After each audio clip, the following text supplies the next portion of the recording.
As the water surges over the windscreen, I wonder, what if? You can see how easy it is for people to panic. Oh, this water takes up your personal space and it is quite claustrophobic. So many of our roads wind around rivers. In the past 5 years, 26 died this way. Nearly a quarter of river drownings in New Zealand involve a motor vehicle. And that's why I'm here, so rescue expert Steve Glassey can explain how to save yourself. There's a lot of misinformation. There are loads of videos online by credible people which Steve doesn't want you to watch. All of them give varying levels of good and not so good advice. He holds his breath, tugs on the door. Then, once the water pressure is equalised, remove your belt, open the door. He says even Bear Grylls is misleading us. If the thing's sinking, you have to wait for it to get to the bottom. Yes. No, you don't. Never wait for the car to fill up with water. The equalisation theory is probably not your best chance of survival. You have to wait for the vehicle to stop its full descent, which may be several metres, which means you'll have to hold your breath for that period in hope that the vehicle equalises. Steve is an instructor for Rescue 3 New Zealand. Ready, nice and tight, guys.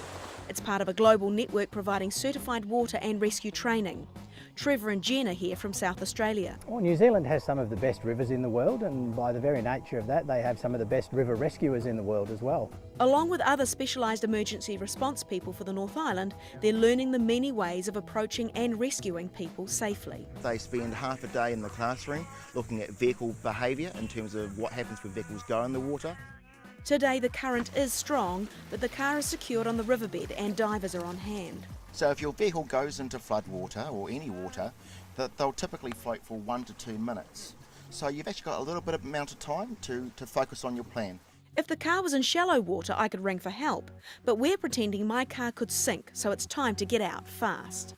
Okay, windows.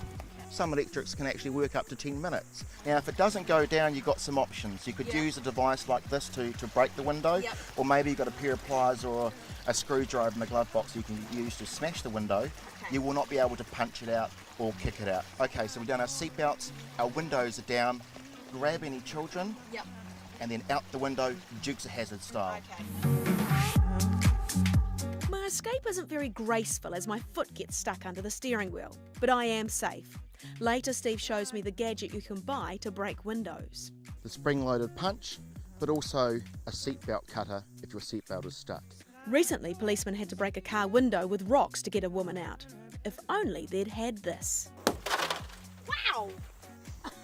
And again, it's easy as jumping out now. How awesome was that? How cool is that? I mean, out of all the other windows. I know you do.